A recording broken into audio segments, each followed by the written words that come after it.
Oke, halo teman-teman. Nah, kali ini kita belajar tentang fisiologi dari hormon natriuretik peptide.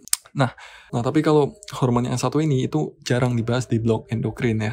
Justru lebih banyak dibahas pas itu ya regulasi cairan kayak di blok kardio sama blok uro ya. Nah, apa itu hormon natriuretik peptide? Ya dari namanya aja nih, natri itu mengacu pada natrium ya, ion natrium.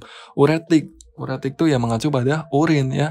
Nah, jadi fungsi dari hormon ini itu adalah untuk ekskresi natrium ya. Ya, natrium excretion.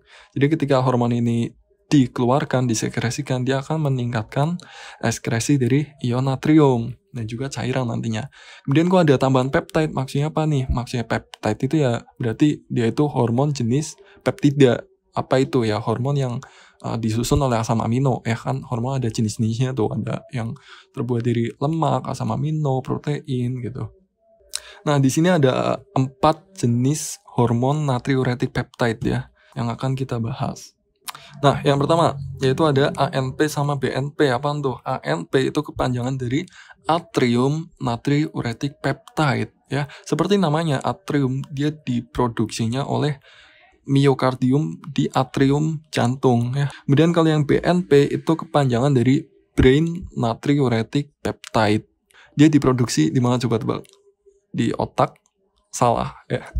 Dia diproduksinya bukan di otak ya, meskipun namanya brain, tapi BNP ini dia diproduksinya di miokardium dari ventricle jantung ya. Ventricle jantung itu produksi BNP, atrium jantung produksi AMP gitu.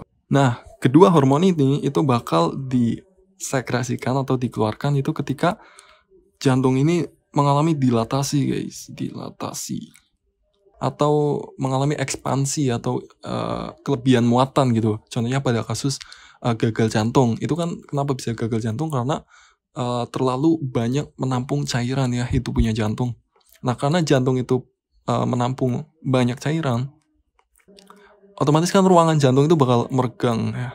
Nah, saat teregang itulah ANP dan BNP ini diproduksi. Fungsinya buat apa? Kenapa kok jantung memproduksi ANP, BNP saat teregang? Nah, ANP, BNP ini ya seperti fungsi umum dari hormon natriuretic peptide ya. Dia akan meningkatkan ekskresi dari natrium, tapi meskipun mekanismenya beda-beda ya tiap hormon-hormon ini. Nah, untuk kedua hormon ini ya, ANP dan BNP ini dia akan bekerja di tubulus ginjal. Nah, ngapain dia di tubulus ginjal? Yang pertama, dia akan menghambat penyerapan natrium dan air. Kenapa kok harus dihambat nih penyerapan dari natrium dan air ini? Nah, ya ini merupakan kompensasi dari dilatasi jantung tadi. Ya, kenapa dilatasi? Kan karena dia kepenuhan cairan nih. Di ruangan jantungnya itu kepenuhan cairan. Nah, makanya air ini harus banyak diekskresikan, terutama melalui urin ya, melalui urin. Nah, natriumnya juga, tadi kenapa natrium harus diekskresikan juga? Karena natrium ini dia bikin air itu nggak mau keluar dari tubuh ya. Itu bahasa awamnya kayak gitu. Kalau bahasa yang lebih susahnya, natrium ini dia akan meningkatkan osmolaritas darah ya. Jadi darah tuh lebih kental gitu. Nah, karena lebih kental, dia justru bakal menyerap cairan di ekstravaskuler menuju ke intravaskuler gitu. Sehingga volumenya justru tambah naik gitu. Ya. Nah, fungsi yang kedua itu untuk menghambat sekresi dari renin dan aldosteron. Nah, emang dia salah apa nih? Kenapa dia harus dihambat? Oke. Jadi di dalam sistem ginjal dan kardiovaskuler itu ada sistem yang namanya RAAS ya, atau renin, angiotensin, aldosteron system. Ngapain dia kerjanya? Nah, kerjanya itu untuk meningkatkan tekanan darah nih. Nah, kalau teman-teman belum terlalu paham sama RAAS ini, bisa lihat di video sebelumnya tentang fisiologi RAAS ya.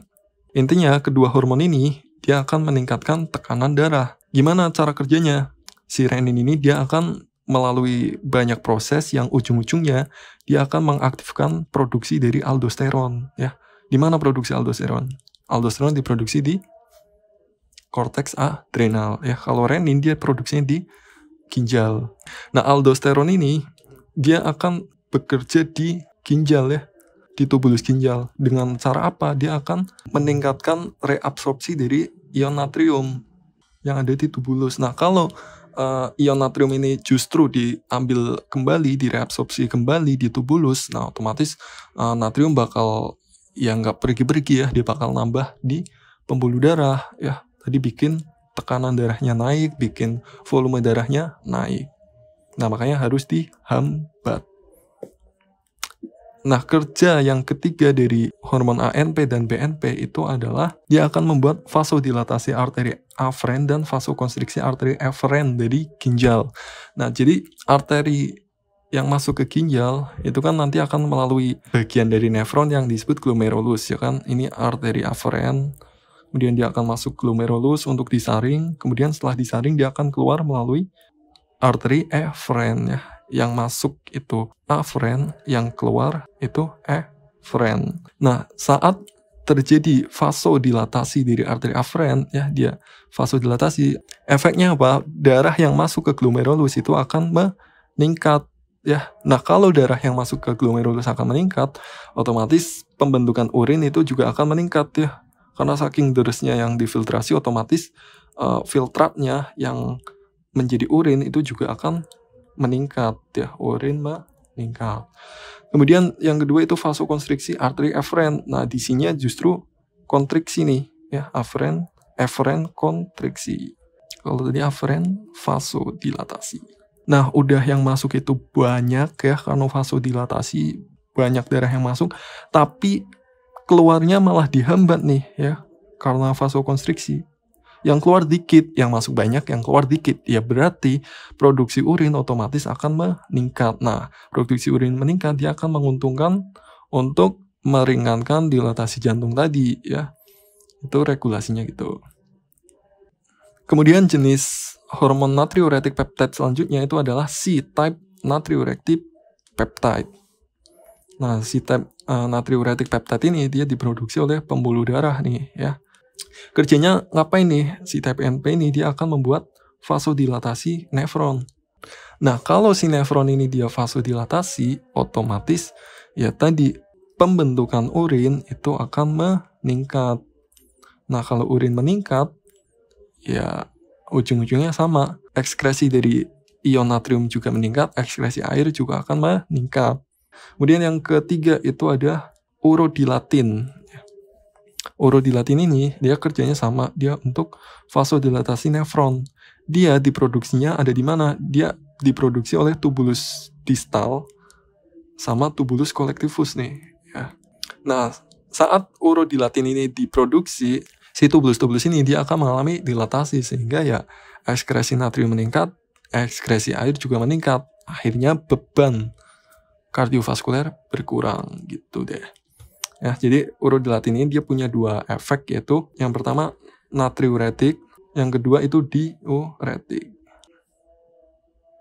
Nah, kalau kita rangkum nih secara cepat aja, jadi fungsi semua hormon natriuretic peptide ini itu ya untuk meningkatkan ekskresi natrium sama ekskresi air juga ya, untuk mengurangi cairan di tubuh gitu. Kenapa harus dikurangi? Ya untuk menurunkan tekanan darah. Kalau ngomongin untuk menurunkan tekanan darah, kita ngomongin hormon natriuretic peptide. Kalau ngomongin untuk meningkatkan tekanan darah, kita ngomongin sistem RAAS tadi. Ya gitu, ini kebalikannya sebenarnya. Oke, sip.